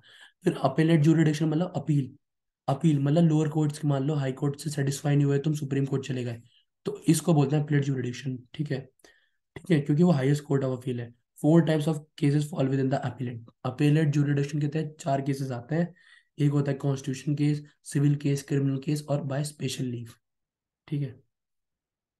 एडवाइजरी में, एडवाइजरी मतलब प्रेसिडेंट को आप एडवाइस कर सकते हो। ये very very important, very very important. ये क्वेश्चन पूछा जा चुका है एफ कैट में, कि ये पूछा जा चुका है कि प्रेसिडेंट कौन से आर्टिकल के तहत एडवाइस और लीगल मैटर्स में एडवाइजरी ले सकता है सुप्रीम कोर्ट की, तो वो है आर्टिकल 143। ठीक है। जहाँ प्रेसिडेंट सीख कर सकता है एडवाइस और लीगल मैटर्स पे सुप्रीम कोर्ट को, आर्टिकल 143 के तहत। और कोर्ट ऑफ रिकॉर्ड ये आता है, मतलब supreme court is a court of record, मतलब अगर कोई चीज मान लो कोई केस अभी चल रहा है और उससे रिलेटेड केस कभी 1980 में हुआ था, तो उसके टेस्टिमनी उसके डॉक्यूमेंट्स के भी आप ना अभी चीजें कर सकते हो, डिसीजन ले सकते हो, उसका टेस्टिमनी जो डॉक्यूमेंट्स वगैरह होंगे। ठीक है। उसको और जो कोर्ट में चीजें प्रोसेस हो रहा है उनको आप रिकॉर्ड कर सकते हो, रिकॉर्ड के तहत पे रख सकते हो। इसको बोलते हैं कोर्ट ऑफ रिकॉर्ड। ये आता है आपका आर्टिकल 129 के तहत, याद रखना court of record in which article, question पूछ लेगा। तो आप बता रहे हैं कौन सा आर्टिकल में आता है? आर्टिकल 129 में। फिर आर्टिकल आर्टिकल 139 जो 144 अमेंड देख के इंसर्ट करा गया, उसमें बोला गया कि सुप्रीम कोर्ट में transfer itself cases from one more high court if this question was significant question of law. मतलब सुप्रीम कोर्ट किसी और हाई कोर्ट से कोई केस भी ले सकता है अगर उसे लगता है कि भाई ये इंपॉर्टेंट क्वेश्चन है, इस पे जवाब देना जरूरी है। समझ रहे? ठीक है। चलो। देखो, ये जो मैंने स्लाइड लगाई इसलिए लगाई जैसे सुप्रीम कोर्ट के बारे में पढ़ रहे हैं हम। ठीक है। सुप्रीम कोर्ट पढ़ रहे हैं ना, तो सुप्रीम कोर्ट में ना तुमसे ऐसा पूछ लेगा, भाई साहब ये बताओ कि सुप्रीम कोर्ट के पहले जज कौन थे? H. J. खनिया। ठीक है। दूसरा ये पूछ लेगा कि president advise to legal matters under which article? Article 1 43, 142, 144, 145, तो कौन सा आर्टिकल के तहत आता है? 143 के तहत। समझे? याद रखना अच्छे से। समझे? चलो आगे बढ़े। फिर कंट्रोलर ऑडिटर जनरल, मतलब ऑडिट, जितना भी पैसे वैसे होते हैं सेलेक्ट, जितने भी चीज़ें होती हैं उन सबको, उनका डिटेल्स को ऑडिट करना, उनके अकाउंट्स को। इसके लिए एक पोस्ट होती है CAG। ठीक है, ये अपना हम एक ऑफिस है। ठीक है, ये आर्टिकल 148 से 151 तक का है। ठीक है। ठीक है, याद रखना, अगर पूछ ले क्वेश्चन की CAG कौन से आर्टिकल के तहत आता है, तो वो आता है आर्टिकल 148। I repeat, article 148। ठीक है। जो भी रिसिप्ट और एक्सपेंडिचर, जो खर्चा होता है, ठीक है, यूनियन और स्टेट का, उसे कौन देखता है? CAG करता है ऑडिट। ठीक है। और CAG also act as external auditor for the government own company, जो गवर्नमेंट द्वारा ओन कंपनी है उनके भी ऑडिट कौन करता है? CAG करता है। ठीक है, और फिर रिपोर्ट किसे देता है? फिर देता है वो प्रेसिडेंट को। ठीक है, और स्टेट के केस में गवर्नर को। ठीक है। और जो भी हेड होता है, the CAG is also head of the Indian audit account service. एक ऑफिस होता है। ठीक है, अगर तुम कभी UPSC क्लियर कर लोगे तो उसमें पोस्ट मिलती है। ठीक है। ठीक है, इंडियन अकाउंट सर्विस, तो उसका जो हेड होता है CAG ही होता है, जो 19। ठीक है, और ऑफिस ऑफ CAG 1860 में स्टेब्लिश करा गया था। CAG कौन से आर्टिकल के अंदर आता है? आर्टिकल 148। कितना क्वेश्चन पूछेगा एफ कैट के लिए तुम लोगों से? समझे? चलो पहले देखो, अब मैं ना फैक्चुअल क्यों पढ़ा रहा हूँ, क्योंकि एफ कैट में आते ही ऐसे क्वेश्चन है। पहले CAG कौन थे हमारे? V Narahari Rao. First CAG, नाम याद रखना। CAG can only be remove from the office in manner, जैसे सुप्रीम कोर्ट और हाई कोर्ट के जज को हटाया जाता है, वैसे ही CAG को हटाया जाता है। ठीक है। Salary and benefits of CAG can not B change, देखो वही, उनकी पूरे टेन्योर में उनकी सैलरी वैलरी कभी चेंज नहीं हो सकती। और CAG not eligible for the office under union, मतलब CAG है तो और किसी ऑफिस के लिए एलिजिबल नहीं है। The expense of the office of the CAG charge upon the, वो कंसोलिडेटेड फंड ऑफ इंडिया से ही लिए जाते हैं। ठीक है, गवर्नमेंट एक्सपेंडिचर बजट के लिए नहीं। फिर आता है अटॉर्नी जनरल। अटॉर्नी जनरल कौन होता है? बेसिकली मान लो गवर्नमेंट इंडिया है, कोई केस चल रहा है कहीं इंडियन गवर्नमेंट के रिलेटेड या उस पे, तो उसको जो देखेगा वो होता है अटॉर्नी जनरल। तो बेसिकली ये चीज़ है कि attorney general is the highest law officer. Attorney general कौन होता है? अटॉर्नी जनरल होता है हाईएस्ट लॉ ऑफिसर कंट्री में। ठीक है, जो प्रेसिडेंट द्वारा अपॉइंट करा जाता है। और ये कौन सा आर्टिकल में ये क्वेश्चन पूछा गया है? आई रिपीट, ये क्वेश्चन कई बार पूछा गया है। ये एफ कैट में भी पूछा है, ये CDS में भी पूछा है, कि अटॉर्नी जनरल ऑफ इंडिया कौन से आर्टिकल में आता है? तो ये आता है आपका आर्टिकल 76। Remember this article. ठीक है। और पहले अटॉर्नी जनरल कौन थे इंडिया के? 50 से 63 तक MC स्टेलवेंट। ठीक है। और द 15 करंट अटॉर्नी जनरल कौन है अब इंडिया के, जो अभी 15 नंबर के हैं? ठीक है, कौन है? के वेणुगोपाल। ठीक है। To be appointed as attorney general candidate must be, देखो जो जज सुप्रीम कोर्ट के बनने के लिए क्वालिफिकेशन है, ठीक है, वो ही किसके लिए चाहिए? वो ही अटॉर्नी जनरल बनने के लिए चाहिए। क्यों? क्योंकि वो एक लॉ ऑफिसर ही तो होता है, बस वो गवर्नमेंट के लिए काम करता है। ठीक है, देखो वही लिखा है, attorney general can participate in the proceeding, parliament की प्रोसीडिंग में भी वो पार्ट ले सकता है, वोट नहीं कर सकता बस। जो वोटिंग नहीं होती, मेरा वोट इसके लिए, ये आर्टिकल 88 के तहत आता है। समझे? चलो, अब आ रहा है पार्ट 6। हमने स्टेट सेंटर पढ़ लिया, हम स्टेट के बारे में थोड़ा थोड़ा जानेंगे। ठीक है। स्टेट में हम सबसे पहले जो हाईएस्ट होता है वो कौन होता है? गवर्नर। जैसे यूनियन में कौन होता है? प्रेसिडेंट। ऐसे स्टेट में कौन होता है? गवर्नर। 152 आर्टिकल के तहत आता है गवर्नर, याद रखना। आर्टिकल 152 में आता है गवर्नर ऑफिस। ठीक है। Governor is a constitutional head. Constitutional head होता है, गवर्नमेंट हेड नहीं होता। गवर्नमेंट हेड तो चीफ मिनिस्टर होता है। ठीक है, स्टेट का। और same governor act is more than one state. और एक गवर्नर दो स्टेट का हो सकता है, और दो स्टेट का एक ही गवर्नर हो सकता है। वो आता है आर्टिकल 153 के तहत। और गवर्नर को अपॉइंट कौन करता है? प्रेसिडेंट करता है, ये आता है आर्टिकल 155 के तहत। और 156 आर्टिकल बोलता है state that governor hold office during the pleasure of, मतलब प्रेसिडेंट के प्लेजर के तहत ही गवर्नर ऑफिस में हेड होता है, वो जब चाहे तब हटा सकता है। ये आता है 156 के तहत। और 161 बोलता है कि governor the power to grant, वही जैसे प्रेसिडेंट का रोल है वैसे ही गवर्नर का रोल है स्टेट लेवल पे। ठीक है। 160 के तहत वो उसके पास पावर होती है कि वो माफी दे सकता है, पार्डन, रिमोशन। ठीक है, अगर किसी को स्टेट लॉ के तहत सजा मिली है। ठीक है। और 163 में डिस्क्रिशनरी पावर होती है गवर्नर के पास। ठीक है, जो प्रेसिडेंट के पास भी नहीं होती। ठीक है, समझे? समझे? तो गवर्नर से क्वेश्चन तुम्हारा अगर कभी पूछा ना, पहले तो याद रखना कि जो गवर्नर होता है वो कॉन्स्टिट्यूशनल हेड होता है। क्या होता है? वो कॉन्स्टिट्यूशनल हेड होता है। गवर्नमेंट हेड कौन होता है? वो होता है चीफ मिनिस्टर। आर्टिकल 152 के तहत गवर्नर आता है। तो ये क्वेश्चन पूछ लेगा कि भाई गवर्नर कौन सी आर्टिकल के तहत आता है? 152। ये पूछ लेगा कि स्टेट्स लेजिस्लेचर, स्टेट्स किसके अंदर आता है? तो आर्टिकल पार्ट 6 में आता है, स्टेट से रिलेटेड जो भी चीजें शुरू होती हैं। ठीक है, समझे? चलो, आर्टिकल 177 में क्या बोलता है कि भाई state where legislative council exist, मतलब जैसे हर जगह लेजिस्लेटिव काउंसिल नहीं होती ना, हर जगह लेजिस्लेटिव असेंबली होती है। ठीक है, तो गवर्नर नॉमिनेट कर सकता है, जैसे प्रेसिडेंट 12 लोगों को नॉमिनेट करता है। और ये वेरी वेरी इंपॉर्टेंट, ये क्वेश्चन पूछा गया है कि ऑर्डिनेंस पावर कौन से आर्टिकल में आती है गवर्नर की? तो वो आती है 211 आर्टिकल में, याद रखना। ठीक है, अगर स्टेट लेजिस्लेचर रिसेस में हो। क्वालिफिकेशन क्या है? आप सिटीजन होने चाहिए इंडिया के। ठीक है, आपकी 35 साल उम्र होनी चाहिए, और आप किसी भी हाउस के क्या मेंबर नहीं होने चाहिए, और कोई ऑफिस या प्रॉफिट आप ना होल्ड नहीं करा होना चाहिए। फिर स्टेट लेजिस्लेचर, जैसे पार्लियामेंट है ऐसे स्टेट में क्या होता है? State legislature. इसको दो पार्ट में डिवाइड कर देते हैं। ठीक है, लेजिस्लेटिव काउंसिल और लेजिस्लेटिव असेंबली। ठीक है, तो आर्टिकल 163 में ये होता है कि भाई साहब council of minister aid and advice कर सकते हैं गवर्नर को। आर्टिकल 165 में एडवोकेट जनरल, जैसे अटॉर्नी जनरल होता है ऐसे एडवोकेट जनरल होता है स्टेट लेवल पे। 169 में अबॉलिशन और क्रिएशन ऑफ लेजिस्लेटिव काउंसिल। ठीक है, लेजिस्लेटिव काउंसिल को अबॉलिश या क्रिएट कर सकते हैं। Most of the states unicameral system, मतलब एक ही है वहाँ, लेजिस्लेटिव असेंबली है। सिर्फ 6 ऐसे स्टेट हैं जहाँ लेजिस्लेटिव काउंसिल है। ठीक है, वहाँ बाइकैमरलिज्म है। और वो स्टेट्स कौन कौन सी, याद रखना। ये क्वेश्चन पूछा जा सकता है कि how many states are there those have legislative councils? 1 2 3 4 5 6 ऐसे करके। तो कितनी है टोटल? 6 है, याद रखना। कौन कौन सी है? आंध्र प्रदेश, बिहार, कर्नाटका, महाराष्ट्र, उत्तर प्रदेश और तेलंगाना। फिर आता है तुम्हारा legislative council. Legislative council, legislative assembly consist of representative directly elected by the people. ठीक है, लेजिस्लेटिव असेंबली जैसे स्टेट सेंट्रल लेवल पे लोकसभा, ऐसे स्टेट लेवल पे लेजिस्लेटिव असेंबली। ठीक है, the strength of the assembly वेराई from 60 to 500 members. However, जो सिक्किम और गोवा की, मिजोरम और अरुणाचल की असेंबलीज हैं, वहां पर 60 से भी कम मेंबर्स होते हैं। Composition legislative councils, member of the legislative assembly, member of legislative councils are indirectly elected. जैसे राज्यसभा में इनडायरेक्टली इलेक्टेड होते हैं। ठीक है, और इनकी मैक्सिमम स्ट्रेंथ कितनी होती है? 40 या 1/3 ऐसी है। ठीक है, मिनिमम, समझ रहे हो? ठीक है, अब हम आ गए हाई कोर्ट में। ये आ गया छत्तीसगढ़ का, ये हो गया मद्रास का हाई कोर्ट। ठीक है, टोटल 25 हाई कोर्ट है इंडिया में। ठीक है, हाई कोर्ट के बारे में पढ़ेंगे। जैसे सेंट्रल लेवल पे हमने सुप्रीम कोर्ट पढ़ा, ऐसे स्टेट लेवल पे हम क्या पढ़ेंगे? हाई कोर्ट पढ़ेंगे। ठीक है बच्चों,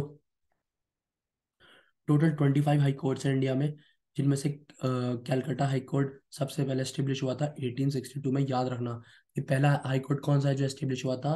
वो था कैलकाटा हाई कोर्ट 1862 में। Oldest high court in India. Bombay और Madras, Bombay Madras high general knowledge,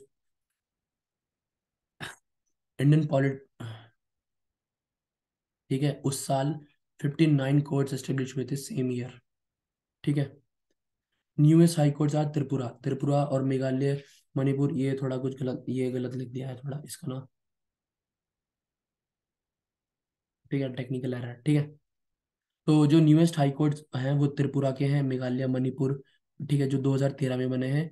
और highest court of Andhra Pradesh, जो 25वां हाई कोर्ट है, वो कब आया? 2019 में। समझे? और हाई कोर्ट के आर्टिकल कौन से, हाई कोर्ट कौन से आर्टिकल के तहत आता है? हाई कोर्ट आता है 214। 214 याद रखना आर्टिकल, एफ के डालो। क्वेश्चन पूछ लेगा कि भाई का है, भाई साहब हाई कोर्ट कौन से आर्टिकल के तहत आता है? तो 214 से लेकर 232 तक है, याद रखना। ठीक है, चलो। ठीक है, सॉरी। अब हम पढ़ रहे हैं पंचायत।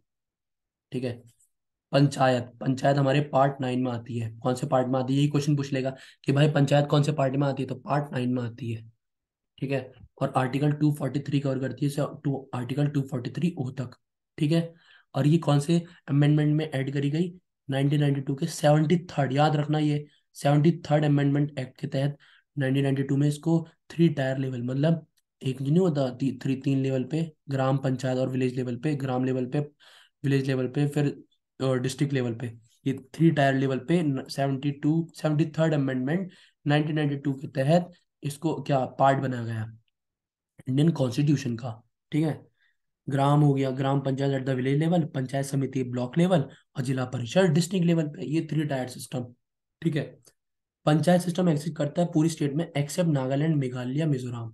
ठीक है। और यूनियन टेरिटरी में भी एक्सेस करता है बट दिल्ली को छोड़ के। ठीक है, दिल्ली को छोड़ के। ठीक है। और panchayat system is also provide for all state जिनकी पॉपुलेशन 2 मिलियन मतलब 20 लाख से ज्यादा है। ठीक है। 5 साल का टेन्योर होता है। तुम्हें इसमें क्या याद रखना है कि कौन से पार्ट में आता है और कौन से आर्टिकल में आता है, तीसरा कौन से अमेंडमेंट के तहत ऐड करा गया था। समझ में आ गया? ऐसे क्वेश्चन पूछ लेगा। पंचायत है ना, जैसे मान लो पंचायत से एक क्वेश्चन पूछ लेगा कि भाई कौन से पार्ट में आता है, पार्ट 9 में आता है। दूसरा ये पूछ लेगा कि भाई कौन से अमेंडमेंट के तहत ऐड करा गया, ऑप्शन दे देगा 4। तो 73rd अमेंडमेंट एक्ट ऑफ 1992 के तहत ऐड करा गया। ठीक है, इस तरीके से। इतने, इससे इससे ज्यादा कुछ क्वेश्चन नहीं पूछने वाला, समझे? चलो नेक्स्ट आता है अपना म्यूनसिपैलिटीज। ठीक है, जो स्टेट लेवल पे होता है, जो नगर नगर महान नगर निगम नहीं होता, उसकी बात कर रहा हूँ। ये ऐड हुआ पार्ट 9A, इसको अमेंड करा गया था। तो ये आर्टिकल 243 से 243 ZG तक था। इसको भी ये आता है 74 अमेंडमेंट एक्ट ऑफ 1992। ठीक है। ठीक है। 3 types of urban local bodies, इसमें आपका एक नगर पंचायत हो जाता है, म्यूनिसिपल काउंसिल और म्यूनिसिपल कॉर्पोरेशन। पहली जो ये क्वेश्चन PYQ है, याद रखना। फर्स्ट म्यूनिसिपल कॉर्पोरेशन इंडिया में कौन सी थी? मद्रास थी, 1688 में बनाई गई थी। ठीक है। ठीक है। और Madras municipal corporation the first municipal body in the whole commonwealth outside UK. ठीक है। और बॉम्बे और कोलकाता कॉर्पोरेशन कब बनाई गई थी? 1726 में। ठीक है। और म्यूनिसिपल कॉर्पोरेशन तब बनाई जाती है सिटी में जब किसी सिटी की पॉपुलेशन 1 मिलियन मतलब 10 लाख से ज्यादा हो। ठीक है। और नगर पंचायत तब बनाई जाती है अर्बन एरियाज में इनकी पॉपुलेशन 30 से 1 लाख के बीच में हो, और म्यूनिसिपल काउंसिल 20,000 या उससे कम। समझे? ये इंपॉर्टेंट है, वेरी वेरी इंपॉर्टेंट, कि कौन कौन सी कमेटी बनाई गई थी पंचायत के लिए।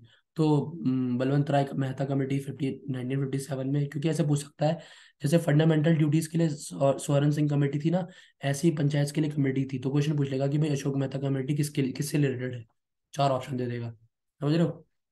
तो बलवंत राय मेहता एस्टेब्लिश करी गई थी लोकल बॉडीज के लिए। ठीक है। ये भी, ये पंचायत के लिए। के संतानाम कमेटी, ये भी पंचायत के लिए। अशोक मेहता, GV के राव, एल एम सिंघवी। ये और यही क्वेश्चन CDS में भी पूछा गया है, समझे बच्चों? चलो आगे बढ़ते हैं। ठीक है। अब relation between union and the state, union और स्टेट्स के रिलेशंस क्या है, जो हम आर्टिकल 245 से 263 के बीच में पढ़ेंगे। लेजिस्लेटिव रिलेशंस, थोड़े लेजिस्लेटिव रिलेशंस है। लेजिस्लेटिव मतलब कि एडमिनिस्ट्रेटिव रिलेशंस, फाइनेंशियल रिलेशंस, ये आर्टिकल 262 के तहत आता है। और adjudication of disputes related to the waters of interstate rivers और रिवर वैली से रिलेटेड जो भी है। इंटरस्टेट काउंसिल, ये क्वेश्चन बहुत बार पूछा गया है कि इंटरस्टेट काउंसिल कौन से आर्टिकल में आता है। वो आता है आर्टिकल 263। I repeat, article 263। समझो? ठीक है। पार्ट 12 में आपका finance, finance related, property contract suits, ये सारी चीजें आती हैं। और ये दो बहुत इंपॉर्टेंट है, वेरी वेरी इंपॉर्टेंट। ये 2 आर्टिकल याद रखना। क्वेश्चन पूछेगा तुमसे एग्जाम में कि भाई साहब कंसोलिडेट फंड ऑफ इंडिया कौन से आर्टिकल में आता है, तो वो आता है आपका आर्टिकल 266 में। और ये पूछ लेगा दूसरा कि कंटेंजेंसी फंड ऑफ इंडिया कौन से आर्टिकल में आता है, वो आता है आर्टिकल 267। ये फंड होता है जिसके अंदर पैसा होता है, सरकार निकालती है अपने बजट के लिए, अपनी चीजों के लिए। और ये वही फंड होता है जिनसे इन सबकी सैलरी दी जाती है, प्राइम मिनिस्टर, प्रेसिडेंट। समझ रहे हो? ठीक है। ठीक है। Service under the union states. ठीक है। पार्ट 15। ठीक है। Part 15, service under the union states, ये आर्टिकल 3008 से 223 के तहत आती है। ठीक है, याद रखना जो स्टेट्स और यूनियन के बीच का है। तो ऑल इंडिया सर्विस आर्टिकल 312 में आती है। Public service commission for the union and for the state 315 में। और फर्स्ट पब्लिक सर्विस कमीशन 1926 में बनाया गया था, ली कमीशन के तहत। ठीक है। Government of India 1935, establishment of the federal public service commission and provisional public service commission. समझे?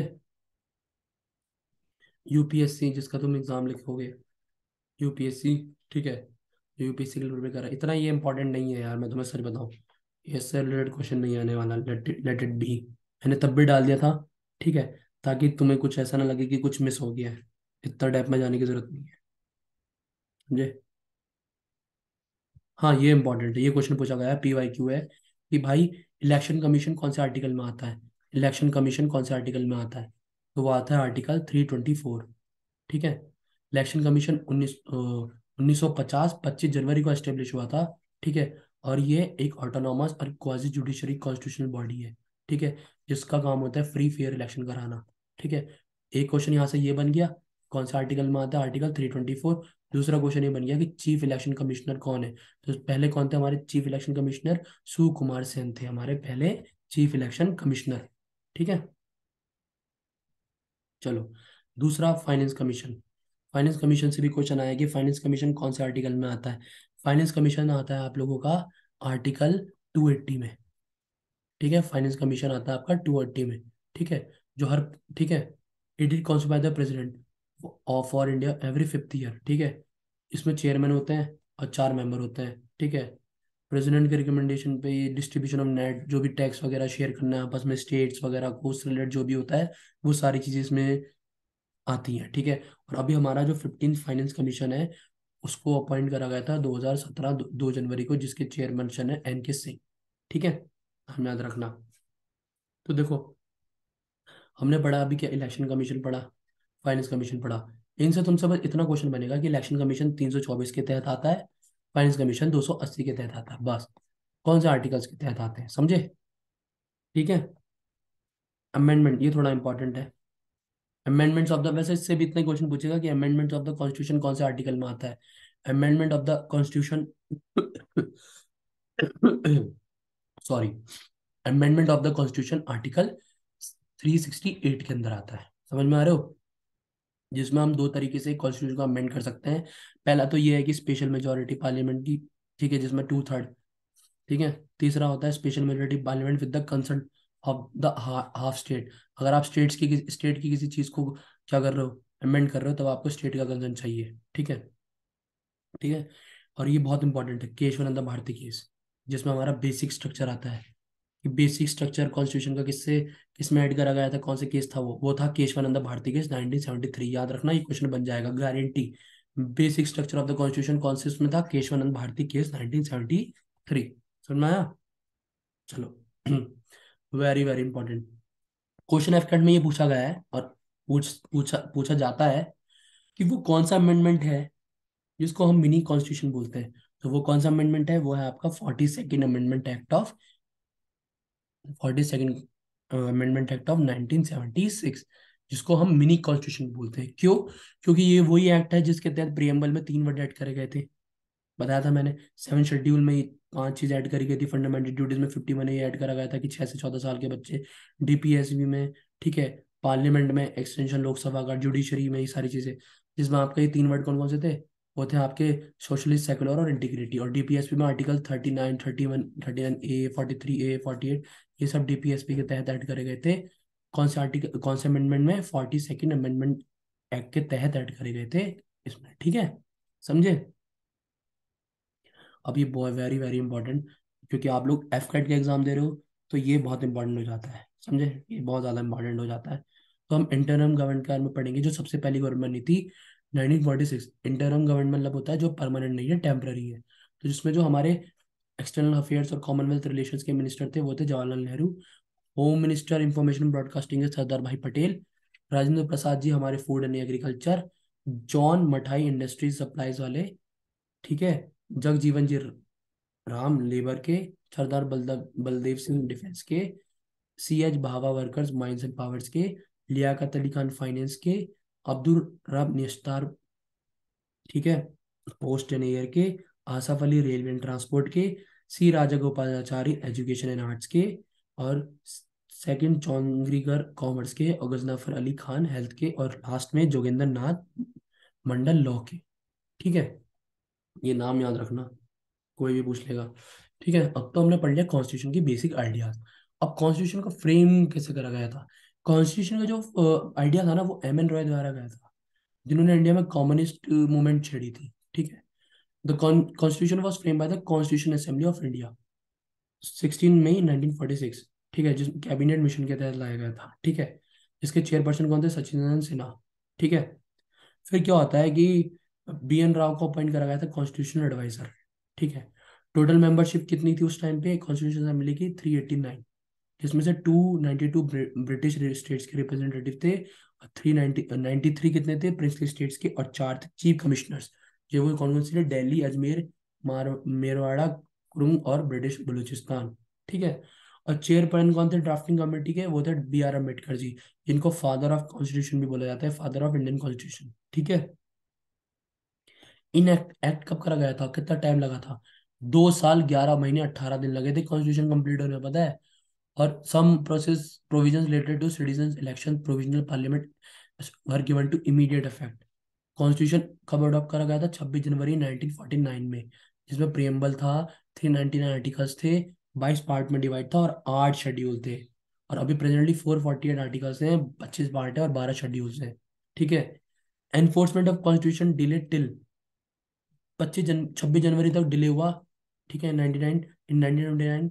और उसी दिन इंडियन नेशनल कांग्रेस ने डिमांड क्या कर दी थी? पूर्ण स्वराज, लाहौर सेशन में, जो जवाहरलाल नेहरू हेड कर रहे थे। फिर क्या होता है? 26 जनवरी के दिन 1950 को रिपब्लिक डे मनाते हैं, जिस दिन कॉन्स्टिट्यूशन असेंबली क्या फ्लैग होस्ट करती है, 22 जुलाई 1947 में। जिसको फ्लैग को डिजाइन किसके द्वारा करा गया था? पिंगाली वेनक्या, ये नाम याद रखना। पिंगाली वेनक्या जी द्वारा क्या हमारा पहला फ्लैग क्या डिजाइन करा गया था। समझे बच्चों? आई होप आप लोगों को मजा आया होगा। ठीक है। I hope you guys love it. मिलते हैं, तब तक के लिए सबको जय हिंद, और पढ़ते रहो। ठीक है।